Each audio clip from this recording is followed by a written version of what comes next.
A reading from the Holy Gospel according to John, chapter 21, verses 1 to 14. The passage is taken from the Message version of the Bible. After this, Jesus appeared again to the disciples, this time at the Tiberias Sea, the Sea of Galilee.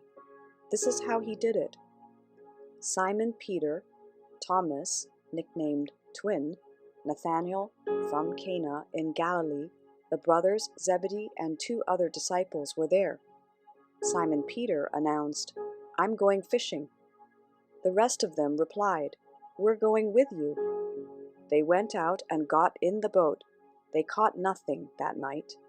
When the sun came up, Jesus was standing on the beach, but they didn't recognize him. Jesus spoke to them. "Good morning. Did you catch anything for breakfast?" They answered, "No." He said, "Throw the net off the right side of the boat and see what happens." They did what he said. All of a sudden, there were so many fish in it. They weren't strong enough to pull it in. Then the disciple Jesus loved said to Peter, "It's the Master." When Simon Peter realized that it was the Master, he threw on some clothes, for he was stripped for work, and dove into the sea.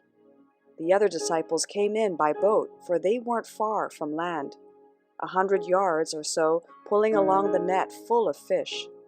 When they got out of the boat, they saw a fire laid, with fish and bread cooking on it. Jesus said, "Bring some of the fish you've just caught." Simon Peter joined them and pulled the net to the shore, 153 big fish, and even with all those fish, the net didn't rip. Jesus said, "Breakfast is ready." Not one of the disciples dared ask, "Who are you?" They knew it was the Master. Jesus then took the bread and gave it to them. He did the same with the fish. This was now the 3rd time Jesus had shown himself alive to the disciples since being raised from the dead. The Gospel of the Lord.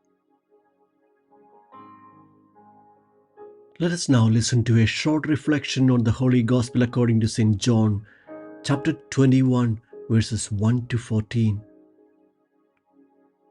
A God who cooks breakfast for you. The Gospel according to John makes 2 references to charcoal fires. Those 2 stories are connected. First, at Peter's denial of the Lord, and second, at his rehabilitation. On the night before the Lord's Passion, it was at a fireplace that he denied Jesus thrice by saying, "I don't even know the man." It is possible that the fire on the shore with Jesus standing beside reminded him of his denial of his Master. It is mentioned in today's Gospel reading that none of the disciples dared to ask him, "Who are you?" because they knew it was the Lord. They knew that only Christ could love them to that extent.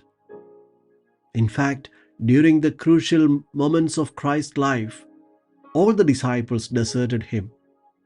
Eventually, they reunited at the same place where he had first called them. He comes again to search for them by the Sea of Tiberias, calling out to them a second time. He walks at their pace because love is patient. Love can patiently wait, knowing that ultimately there is goodness in everyone. Jesus ensured 2 things on the banks of Tiberias. First, he never blamed them for their disloyalty, but rather embraced them as they were. Second, he appreciated their hard work and invited them to take some fish from what they had gathered to make the breakfast still delicious. There is a touching simplicity and intimacy in the risen Lord, who cooks fish on a charcoal fire and invites his friends to have some breakfast. In true love, all imperfections of the other person disappear. Lord, grant me the grace to seek your mercy and offer it to others.